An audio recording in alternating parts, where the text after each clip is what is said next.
Class twelfth के लिए national income एक बहुत ही इम्पोर्टेंट टॉपिक है और उसमें न्यूमेरिकल्स के साथ साथ अभी एक नया ट्रेंड चला है कि बहुत सारे आइटम्स दे देंगे और आपको बोलेंगे कि बताओ ये नेशनल इनकम में जुड़ेगा या नहीं, या ये डोमेस्टिक इनकम में जुड़ेगा या नहीं। तो आज हम उन्हीं सारे टॉपिक्स के बारे में बात करेंगे कि किन चीज़ों को जोड़ना है, किन चीज़ों को नहीं जोड़ना है।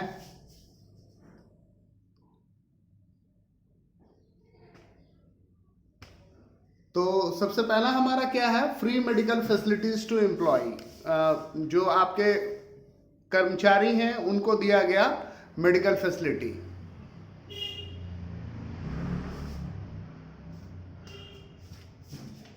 Free medical facilities to employ, इसे हम राष्ट्रीय आय की गणना में जोड़ेंगे। पूछिए क्यों? क्योंकि ये इसका सैलरी का ही पार्ट होगा। आपको पता है कि नेशनल इनकम निकालने का दो मेथड है, एक तो है इनकम मेथड और एक है एक्सपेंडिचर मेथड। इनकम मेथड में जो होता है उसमें कॉम करते हैं, तो उसमें कंपनसेशन ऑफ एम्प्लॉय के अंदर ही ये चीज चला जाएगा।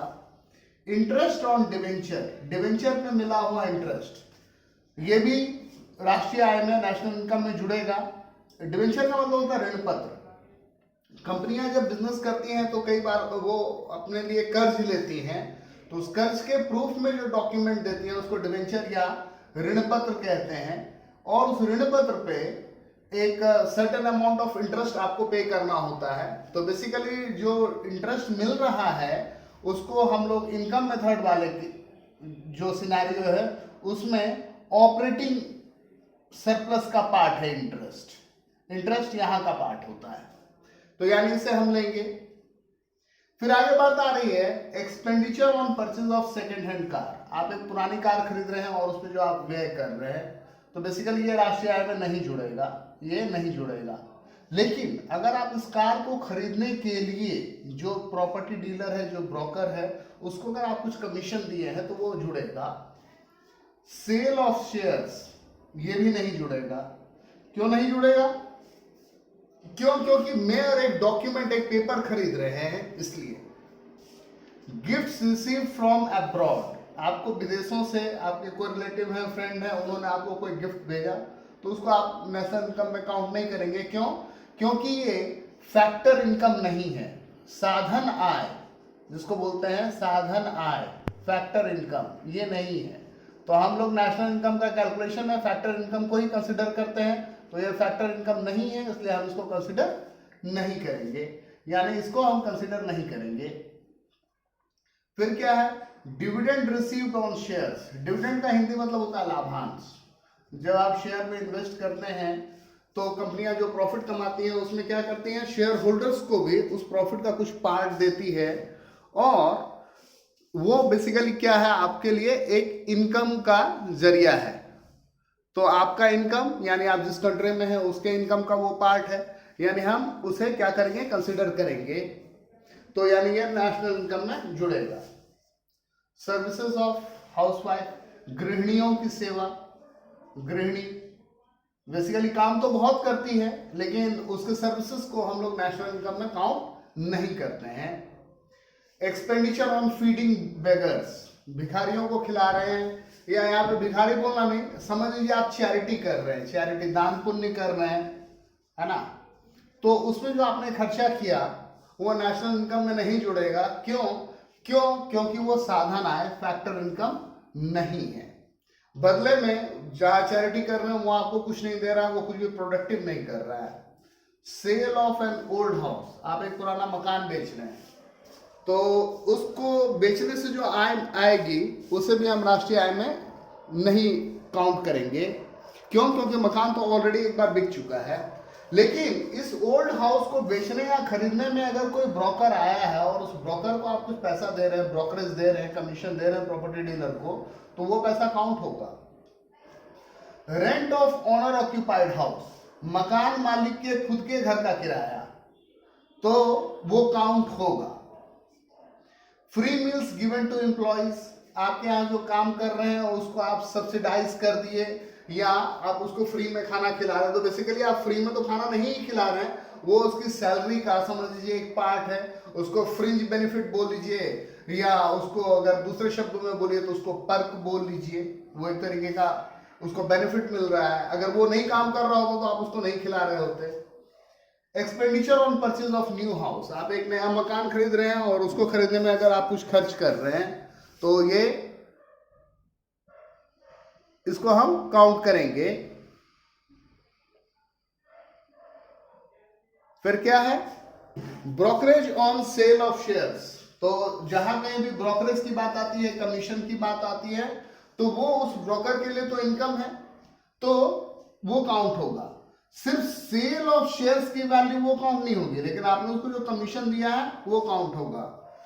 Pension to retired person, retired लोगों को जो पेंशन दे रहे हैं वो राष्ट्रीय आय में काउंट होगा, लेकिन जो वृद्धावस्था पेंशन दिया जाता है वो काउंट नहीं होगा। वो एक तरीके का ट्रांसफर इनकम है।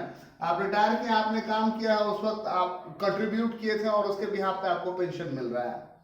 Contribution to provident fund by employers, employer जो है वो आपके प्रोविडेंट फंड में डाल रहा है। प्रोविडेंट फंड का ये नियम होता है कि अगर 100 रुपया जो काम कर रहा है उसने जितना डाला तो उतना ही उसका मालिक भी डालता है, तो आपने जो डाला है वो तो काउंट होगा ही, आपके मालिक ने जो पैसा डाला है वो भी काउंट होगा बेसिकली।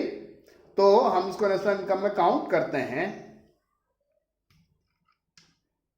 फिर क्या है, contribution to provident fund by employers, वो तो हो गया काउंट। उसके बाद है production for self consumption by farmer, किसान है वो अपने खुद के उपयोग के लिए, किसान अपने खुद के उपयोग के लिए अगर कुछ उगा रहा है तो वो भी नेशनल इनकम में काउंट होगा। फिर और आगे बात करते हैं कि और किन चीज़ों को काउंट करना है, किन चीज़ों को काउंट नहीं करना है।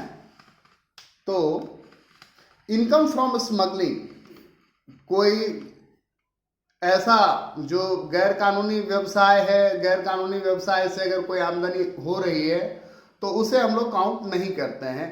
तो अगर स्मगलिंग से कोई इनकम हो रहा है किसी को तो उसे हम नेशनल इनकम में काउंट नहीं करेंगे। फिर क्या है, employers contribution toward social security scheme, social security scheme में मालिक जो दे रहा है पैसा वो काउंट होगा। Old age pension, old age pension count नहीं होगा, क्यों? क्योंकि ये ट्रांसफर इनकम है। Free ration to defence personnel, जो सुरक्षा कर्मी हैं, जो आर्म फोर्सेस में है, उनको अगर आप राशन दे रहे हैं फ्री में तो वो काउंट नहीं होगा, वो काउंट होगा कि वो उसकी सैलरी का ही पार्ट है। अब यहां पे बोलता है कि डोमेस्टिक फैक्टर इनकम में काउंट होगा या नहीं। डोमेस्टिक का मतलब है घरेलू, घरेलू साधना है, घरेलू साधना है। तो ये चीज समझने के लिए बेसिकली आपको ये समझना होगा कि घरेलू का क्या तात्पर्य है।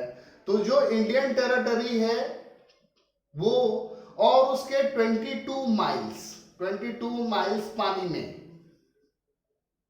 उसको हम इंडिया मानेंगे। अब इंडिया का एम्बेसी जहां जहां होगा वहां पर जो कोई भी काम कर रहा होगा उसको जो भी पैसा दिया गया है या लिया गया है वो काउंट होगा। लेकिन एक अमेरिकन एम्बेसी है इंडिया में और वहां पर एक इंडियन कोई काम कर रहा है तो वो उसका इनकम, चूंकि वो एम्बेसी अमेरिका का है तो वो अमेरिका ही हुआ, वो अमेरिका का डोमेस्टिक टेरिटरी हुआ, यानी वहां पे जो इनकम जनरेट हो रहा है वो इंडियन डोमेस्टिक टेरिटरी का पार्ट नहीं है। अब पहला हमारा क्वेश्चन क्या है, profit earn by foreign bank from its branches in India. बहुत सारे विदेशी बैंक हैं जो इंडिया में काम कर रहे हैं, जैसे मान लीजिए HSBC, Hong Kong and Shanghai banking corporation, इसका बहुत सारा ब्रांच है इंडिया में। अब वो प्रॉफिट कमा रहा है तो वो क्या इंडिया का डोमेस्टिक टेरिटरी के इनकम में काउंट होगा? जी हाँ होगा। क्यों? क्योंकि ये बैंक का ब्रांच कहां पर है? इंडिया में, यानी वो इंडियन टेरिटरी में काउंट होगा। फिर लिखा है scholarship given by government of India. Government of India जो है वो छात्रवृत्ति दे रही है, स्कॉलरशिप दे रही है, तो बोल रहा है कि ये काउंट होगा? नहीं काउंट होगा। क्यों? क्यों नहीं काउंट होगा? क्योंकि ये फैक्टर इनकम नहीं हो करके सॉरी ट्रांसफर इनकम है। फिर अगला पार्ट क्या है, profit earns by resident of India from his company in Singapore. एक इंडियन है जिसकी कंपनी सिंगापुर में है और वहां पर उसने कुछ प्रॉफिट कमाया, तो क्या वो इंडिया का डोमेस्टिक फैक्टर इनकम में काउंट होगा? नहीं। क्यों? क्योंकि कंपनी कहाँ है? कंपनी सिंगापुर में, इंडिया के टेरिटरी से बाहर है। फिर क्या है? Salaries received by Indians working in American embassy in India. भारतीय है लेकिन वो अमेरिकन एम्बेसी में काम कर रहा है, और ये अमेरिकन दूतावास है वो कहाँ है? इंडिया में। तो ये अमेरिकन एम्बेसी अमेरिका का टेरिटरी में काउंट होगा, अमेरिका का डोमेस्टिक टेरिटरी में काउंट होगा। यानी उसको जो सैलरी मिला है वो अमेरिका का डोमेस्टिक फैक्टर इनकम में काउंट होगा, इंडिया का डोमेस्टिक फैक्टर इनकम में काउंट नहीं होगा।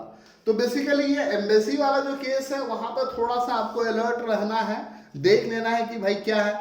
इंडियन एम्बेसी है, इंडियन एम्बेसी है, इंडियन एम्बेसी है जो कि है अमेरिका में, इंडियन एम्बेसी इन अमेरिका, और उसमें कोई अमेरिकन काम कर रहा है, उसमें कोई अमेरिकन काम कर रहा है, उसमें कोई अमेरिकन काम कर रहा है, लेकिन उसको जो सैलरी देंगे, उसको जो सैलरी दिया गया उसमें कोई अमेरिकन काम कर रहा है, और उसको जो सैलरी दिए उसकी सैलरी वो इंडियन डोमेस्टिक फैक्टर इनकम में काउंट होगा। तो जस्ट यही फैक्ट है, इंडियन एम्बेसी है जो कि है अमेरिका में, और उसमें कोई अमेरिकन काम कर रहा है, और उसको जो सैलरी दिए उसकी सैलरी वो इंडियन डोमेस्टिक फैक्टर इनकम में काउंट होगा, भारतीय घरेलू साधन आय में काउंट होगा, यहां पर ये काउंट होगा। तो ये सारे आइटम्स थे, और इसी तरह के आइटम पूछे जाते हैं, करीब 3 से 4 नंबर के होते हैं क्वेश्चंस, और उसमें आपको थोड़ा सा रीजन एक्सप्लेन करना होता है। तो मैंने बहुत सारे एग्जाम्पल्स करीब 20 और 25 एग्जाम्पल लेकर के किए हैं। आई होप कि आपको समझ में आया होगा, और अब आप एग्जाम में आराम से कर लेंगे इसको। Thank you.